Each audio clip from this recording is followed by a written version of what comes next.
456 participants, all but one lose their life. All of them have a story to tell, and all of them were in severe deaths, leading to mental health problems, physical issues, and most importantly, the neglect to themselves. Now, let's discuss Squid Game in regards to a mental health perspective, and let's kind of break down the psychology of Squid Games. Let's go ahead and jump right on into it. Also, eat a handful of blueberries if you are not allergic to them. Random, but do it. So let's first break down the psychology, and then we will break down the key mental health points that we want to hit on with this. So first, once again, this is over Squid Games, and we're going to first hit on the psychology. So the psychology. So to the viewer, no matter the amount of money won, which is over 4.56 million American dollars, it's 4.56 billion in Korean, but 4.56 million dollars, and the whole point in the end is the winner of it still lives the same life, which is Gi-hun, which is right here. Gi-hun, who is a gambler, degenerate.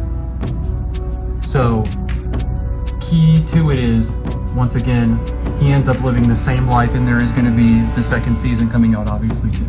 Also, from a psychological perspective, all the players have their own story in regards to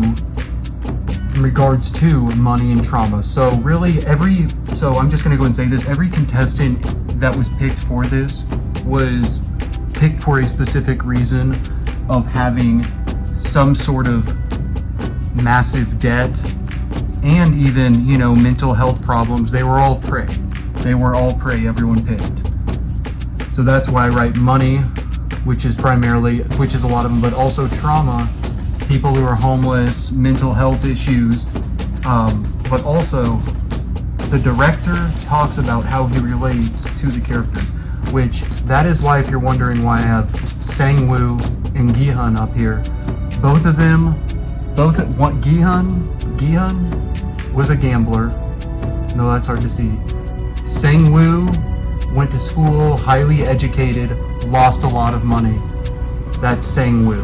And the director was saying he had a mix of them because this show had actually been shown prior to it coming out, and it just not coming out. So the director talks about the losses he potentially lost and the struggle he was going through as well, which is interesting from a psychological perspective. Now let's go ahead and jump into the key mental health points. So number one, this is really important, addiction. So one big point of this, in particular, gambling addiction. Prime example, once again, Gi-hun, the main character. They hit on his backstory the most.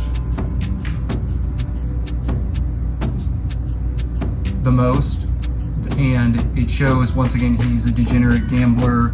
He even steals his mother's bank account info and just really hits on that. But it also goes into some of the other characters and how they had similar stories and had a lot of traumatic experiences that went on, that it shows in the end that regardless of the winner, it's all going to probably more than likely be thrown away again due to the addiction cycle, unfortunately. Number two, so that was number one, addiction. Number two, manipulation. So much manipulation. All the participants picked were all struggling prior to the games. They all were struggling. All of them.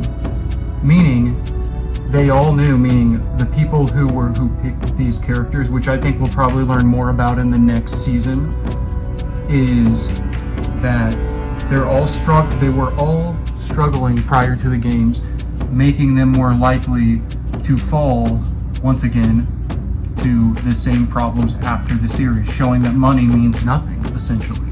Now, number three, ethics.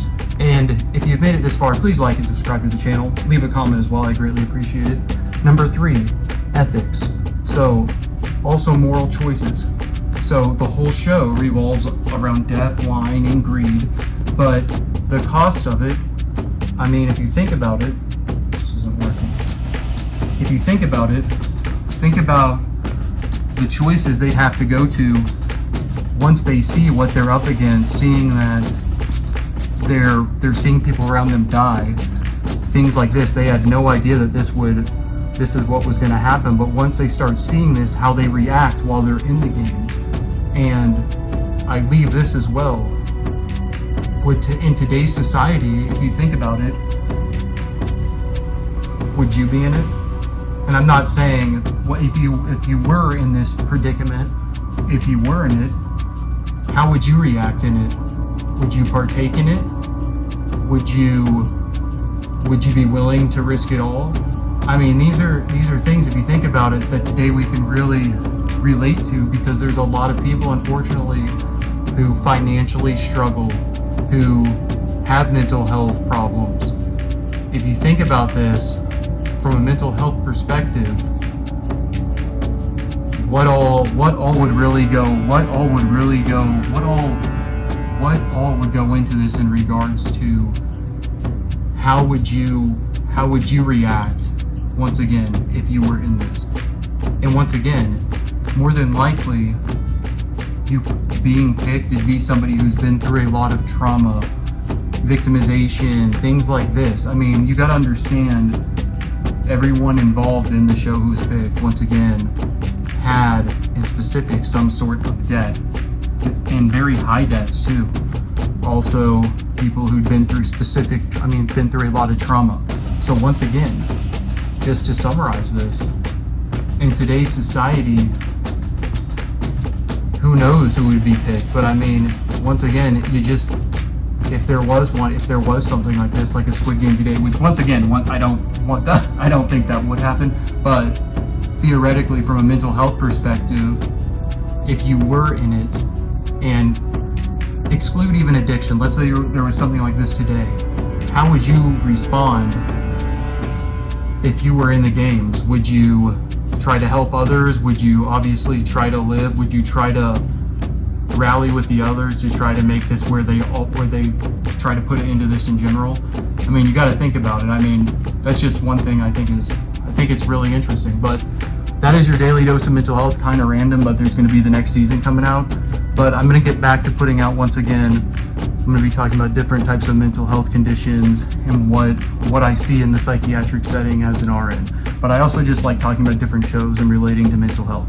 Like and subscribe. A new video will come out soon. Check out my 365 days of running as well. Love you all.